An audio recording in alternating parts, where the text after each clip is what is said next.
That please. Pause that please. Okay.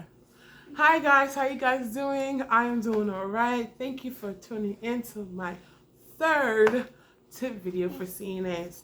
I have some written down. This is from my second video. I couldn't finish because it was getting too long. So I want to get straight to the point.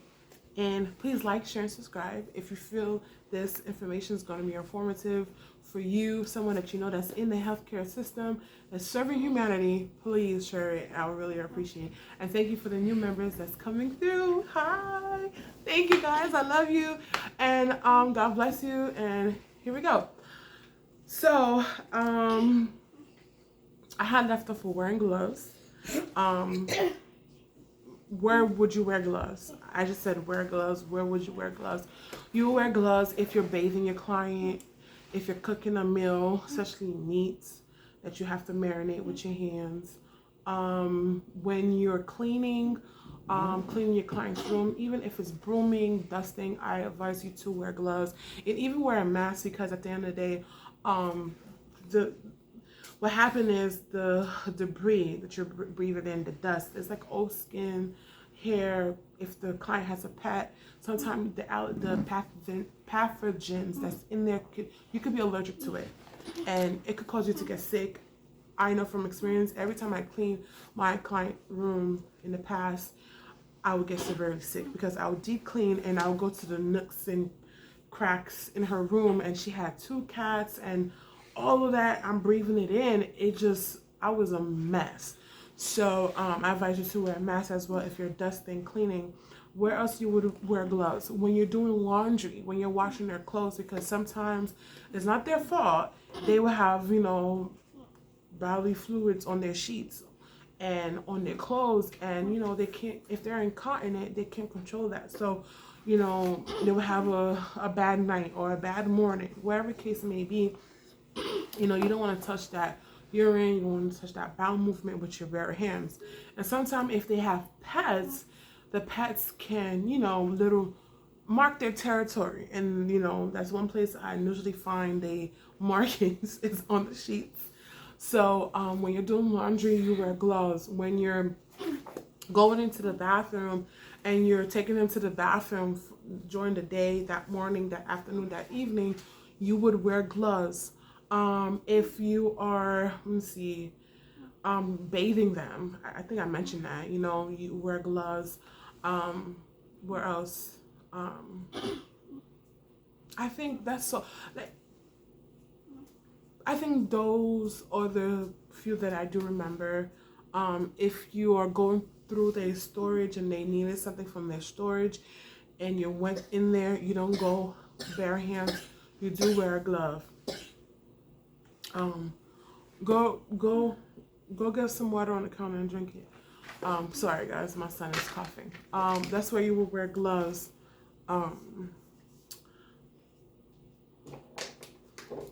So the next thing I have, make sure your client needs are met before you go on your phone, you watch TV, or you do your own. Like if you're going on break, make sure all your clients' needs are met for that morning. And if you're a fast worker and you want to get everything done, then by all means you do, and then you make sure it's done, and then you do what you want to do for your break. And don't take a long break. If your break is 30 minutes, make sure you take a 29-minute break, because at the end of the day, you never know what can happen. And in between those breaks, if you are in a home setting by yourself, you make sure you check on your client throughout that break. I know it's annoying, but sometimes it's not, depending on the case that you get, it's not really that strenuous. You're able to do certain things and still check on your client, so it's not overwhelming. I guess that's the better word for me to use. You could, check on them if you was, eating your lunch and they were in their room. You take 2 or 3 bites and then you go to the room and you check on them and you come back and you finish your food. Whatever case it may be, you check on them, because you're in the house by yourself, and if something, God forbid, something happened, you're gonna be the one that they ask questions, what happened, because the client's not gonna be able to talk because something happened to them. So before you watch TV, Make sure everything is set up clean. They have their lunch or they have their breakfast, whatever time you decide to sit and watch TV. Make sure they have their needs met. You took them to the bathroom. You know, if it was the second time that you need to take them to the bathroom, take them to the bathroom. If you was gonna watch the TV before they had lunch, make sure you prepare the lunch, and then after you watch the TV or before you watch the TV, you have their lunch ready for them, because you just don't want to do what you want to do on their time, and God forbid your supervisor come in, your client's family come in, and you're all sorted out with your food, watching TV, you're on the phone talking, watching a video on your phone, whatever the case may be, you're just entertaining yourself, and the client just over there like waiting for you, then that looks really bad on your part. So make sure before you go on your phone, before you go on your phone, before you watch TV, before you entertain yourself, make sure the client's needs are met. Where, as I explained to them, as I explained again, is their food, them taking them to the bathroom, make sure they have their beverage near them, because at that age they tend to have a lot of dry mouth, especially if they have a health condition. So you make sure they have like a cool drink near them. They're repositioned on their chair or repositioned on their bed. Their briefs are not soaked with urine, or is not it doesn't have any BM on it. What else? The house is clean. Their area is clean where you're doing your work for them. The area is clean and sanitized, because you just don't know when the supervisor coming in, and they like to do that just to make sure you're doing your job. You don't know when they're coming in, so when they come in, they want to see that you are working. And if you were taking a break when they came in, they want to see the work was done, if that makes sense.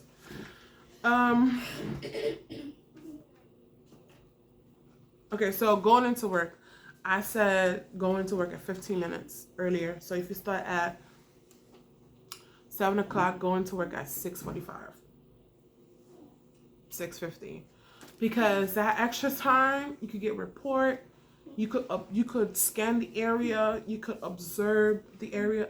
In my previous video, I had mentioned if you see any change, report it. This is the time you can take and just make a very detailed observation, just to see if things are off and that they're not normal, and to, talk to get report from your coworker that works the shift before you, and so any changes that happen. And if they didn't mention something and then you still see something that was off, you could just mention it to know, okay, why is this like this, or why this wasn't done? Is there an issue? What can I do to help? Is there anything extra that you didn't get to do that I need to do for her? You want to get that report, so your client, he or she, their needs could be met and they're not left neglected, because neglect is not something that I guess in any field is taken lightly. It's something very serious. Neglect is neglect, and there's no excuses for that. So coming in 15 minutes early, 10 minutes early is going to be very beneficial to you, your coworker, the agency, and your client. Actually, the client needs to go first. So your client, your coworker, the agency, because at the end of the day, that's not, when something is not done, it's called neglect. So it's important to get report from your coworker, and it's important to give report to your coworker when you're leaving shift, so they will be aware of any changes, or if it wasn't any change, they'll be aware that the client's good, they had a good day, and it should be a good night.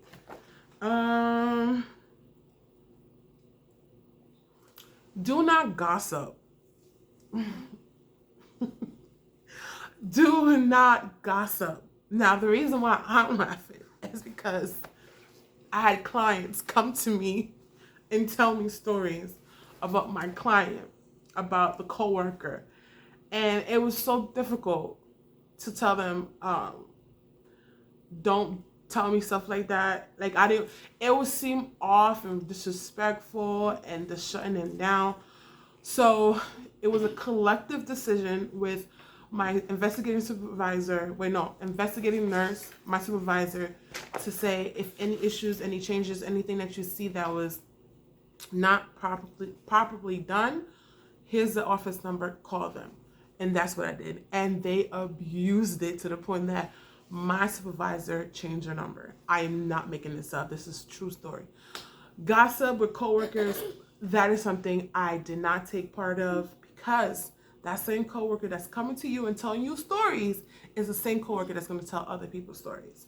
And I have, in the past, I have listened and I have taken in with me, and when I left work, I was still emotionally invested in that. And I feel like you have your job, and your job should stay when you leave that house, and it should not go with you in your home. Just like your home issues should not go inside your job.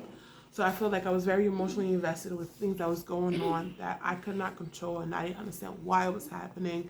And I would just let it affect me when it came to my job. No, I'm doing a video. You could go over there. Go over there. Gossip in the work field is going to be something that's going to happen. It's inevitable not to happen. So, look, if somebody come to you about another coworker, tell them nicely and politely, go speak to that coworker. It's something that you can do. Don't give in. Even if you have stories, you could light up the fire up there, light it up. Don't do it. Don't do it, because at the end of the day, it doesn't benefit anything. It's just like talking about you. Like, I know a lot of individuals talked about me when I was working in the home. We had 2 agencies in the home, 3 clients. One of them was very alert, should not be in that home, but tricks of the trade, they know how to finesse the system, and they were in that home. And you had like 4 other co-workers working in that home, and that was including me. And they was always complaining how my agency, the girls that come on for my agency for my client, wasn't really working, was on a phone. They would leave the home, have my client eat by herself, and just give a lot of detailed things that was going on during their shift. And they were basically saying that I was the only one that was working. They said they only seen me working. So I didn't take that in. I was like, no, that's not true, because they can't honestly come to work and not do anything or sit down. And they was like, yeah, that's what they did. And I'm like, you know what? I have nothing to do with that. That's what they did. Then, but comes to find out, the same people that came to tell me story was telling story to the other coworkers and my client's family and the agency, saying that I was washing clothes too much, saying that I was I was in the client's room. I was, not helping the other staff in the house, how I used too much laundry detergent to wash my client's clothes. And they said that they didn't like the fact that I was using the broom, the mop, the bucket to use with the mop in my client's room, because my client was the only one in the house that had pets, and they didn't have pets, so that debris from their room should not be around the house. And I was like, and it was complaining about me doing my job. So it got to the point that they showed their true colors, where the staff for the other agency and the client hid the mop, hid the broom, hid the dustpan, that I could not use it. So the point my client's family had to purchase those things to clean their home. So when it came down to gossip, that really, I was really like, when I came to the house, because again, I wasn't like this. In the past, when I first became a CNA, if somebody came to me and said, oh, so-and-so said this about you and said that about you, I was like, oh, yeah? Well, they act like this and act like that. It seemed like they were cool with me, and I didn't think they had an issue with me, and, this is what would happen between us. I didn't think they didn't like me. and I would give in to those gossip. But I learned a long time ago, just because somebody's telling you how somebody's is feeling about you or how they conduct themselves on shift, that same person that's giving you the stories, that's the same person that's giving somebody else stories on you. And the gossip, if it's not about your client falling or somebody's being abusive towards your client physically, mentally, and verbally, the gossip like this, let it go over your head. Don't take it in. Don't digest it. Don't bring it to your home. Leave it in the house. And if it's a client that's coming to you, because there's some clients that are busybodies, it's just who they are. Just give them the office number, the agency number, and let them complain to the office if they see that the other clients being neglected, being abused, because at the end of the day, you cannot control what goes on that's not on your shift. So even if you was on your shift, there's certain things you cannot control. So those are my tips. Please like, share, and subscribe. And if you feel like this tip video was beneficial, please share it. And thank you. Stay tuned for the next one. Bye. Bye. Love you.